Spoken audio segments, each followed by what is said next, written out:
Guys, what is up? It is James Penrose here, back again for my next video, and today we're going to be talking YouTube boxing once again. Yes, this is another preview and predictions video. It's safe to say the next 2 months coming up, July and August, are going to be quite a busy month for YouTube boxing, but that's what we love to see. August 27th, we got the return of the Nightmare, KSI finally stepping back into the ring against potentially either Alex Wasabi or Dylan Dennis. I mean, it makes more sense to be Alex, and obviously August 6th, I believe we got Jake Paul going against Tommy, the rescheduled fight. But for today, we're going to be talking about AnEsonGib versus Austin McBroom, July 30th at the Crypto.com Arena, or as we used to know it as the Staples Center. Now, it's safe to say we've been waiting for this fight to be announced for a while now. Hell, even since the first Social Gloves event ended, when that whole debacle went down where AnEsonGib, you know, he fought Taylor Holder, you know, it was redemption in Miami. Obviously, he had the nightmare in Miami, I guess we're going to call it, against Jake Paul, where he lost in a round. It was an absolute stinker. And since then, Gib has been working his absolute arse off in the gym, training his arse off, hoping for a comeback fight to get his redemption. He got it in Miami. He battered Taylor Holder for 5 rounds. I've said it on this channel here multiple times. He battered Taylor Holder for 5 rounds, gets the redemption. But his moment was robbed, taken away from him, stolen from him by Social Gloves, and especially Austin McBroom, since we now know that Austin McBroom, well, Social Gloves that's Austin's baby right there. That he's the director of Social Gloves. He was behind all of it in the end. I mean, if you can go watch Gib's video, he'll pretty much tell you the story about that. And it's now led to this fight where Gib wants his revenge. What are we going to call this fight? Are we going to call it, what we... Revenge in LA? I guess that's what we're going to call it. Revenge in LA. The last one was Redemption in Miami.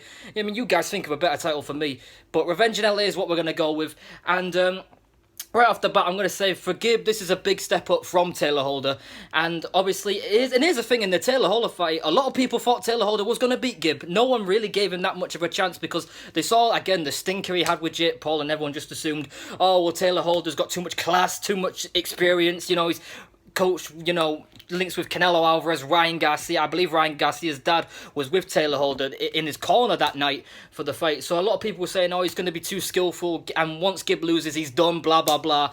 And no, sorry, Bob, Gib proved everybody wrong and made it look easy, quite frankly. So going into this fight, I see Gib, you know, trying to execute almost borderline the same game plan, except he's got to be even more careful in this fight. And why I say it's a step up from Taylor is because Austin has already been in the ring with, you know, in front of a crowd, and he's got the job done when he destroyed Bryce Hall in 3 rounds. And from round 1 to the end, man, Austin looked great. You know, he was switching stances, orthodox southpaw, he was changing angles, he was constantly moving around the ring. He's not a stationary target, and that's the one thing that Gib's got to watch out for, because what let Taylor Holder down the most was when Gib was cutting off the ring, Taylor Holder was too flat-footed. He never really moved left and right. There was times where he would just kind of stay flat-footed and, you know, kind of just stay in the corner and try to cover up, and that would just give Gib so much time to just unleash bombs on him.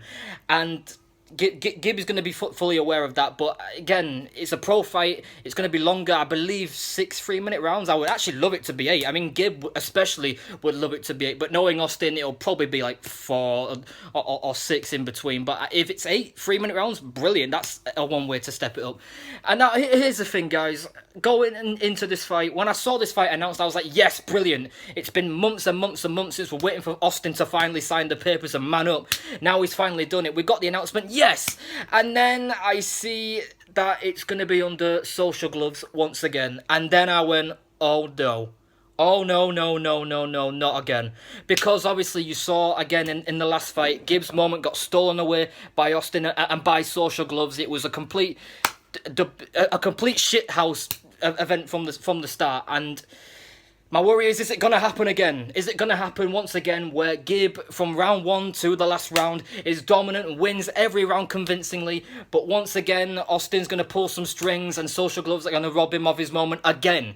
I fucking hope to God not. I mean, Gib even said it himself, man. He can't let it go to the judges. When you face an opponent that's literally on his own event and all other staff members on their own event, you can't leave it to the judges. You simply just cannot leave it to the judges, because chances are he'll probably get robbed again on away soil.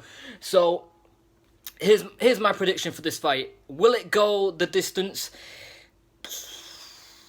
I probably think it will go the distance, and that's, again, like I said, it's got me worried. It's got me worried. If Gib convincingly beats Austin in every single round, I'm worried that they're going to rob him again.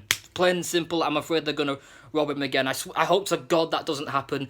And Gib, again, knows that, and he's probably going to go for the knockout, but he can't go for it too early. He can't get over-eager, because again, this is a pro fight, and obviously in his last pro fight, his boxing was a shambles against Jake. There was no rhythm, there was no balance, you know, there was no thought process. It was literally just pressure, pressure, pressure, pressure, and that's it. No thought process. It wasn't educated pressure at all.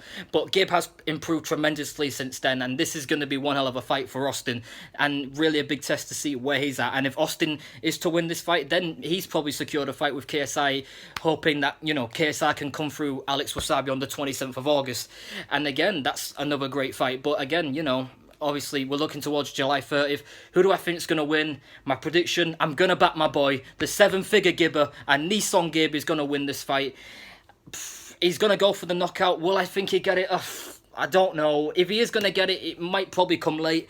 And, you know, here's the thing, guys. Expect Austin to start well. I mean, like I said before, expect Austin to come out, you know, switching stances, moving, circling around the ring, trying to pop his jab, double the jab up and go with the cross. And that's another thing, guys. Has Gib ever fought a southpaw before? This might be the first time where he's facing a guy that can fight orthodox or southpaw. Jake was orthodox, Taylor was orthodox, Jay Swingler was orthodox, Max Play. I think this is the first time. So, again, that's going to be interesting to see how Gib can, you know, switch it up and, you know, adjust to fighting a southpaw for the first time. But, you know, Gib, he's training his ass off all the time. His work ethic, his stamina is insane. And I'm just hoping, praying to God, that Gib can get this win. And if Gib does get the win, you guys leave in the comments who would be the perfect fight for him next. Who would you want to see him in the ring with? I mean, I've got a couple of names in mind. One of them potentially being Logan Paul. Yeah, I said it. And even Jay just said it a while back, that Gib versus Logan would actually be a really interesting fight. Logan will probably hear that and laugh at it, because, well, if my bro can beat him in a round, maybe so can I. But, you know, you never know with Gib, bro. I mean, look at it. He's got 3 wins under his belt. Logan ain't got 1, with all due respect. Like, that's just a fact. So that could be an interesting fight. Obviously, Gib and KSI ain't gonna fight, because they're pals, they're mates. It won't happen. But you guys leave in the comments down below, who do you think Gib could face if he comes through against Austin on the 30th of July? But that has been my preview and predictions for AnEsonGib versus Austin McBroom. Leave your thoughts and comments down below. Tell me who you think is gonna win and why. Obviously, opinions are great, but be respectful. Any hate comments and all that, again, it's just gonna go out the bin as usual. So just keep it respectful. So other than that, guys, thank you guys for watching this video. Make sure you guys like this video, comment on this video, subscribe to my channel, and all I can say is peace out, my brothers.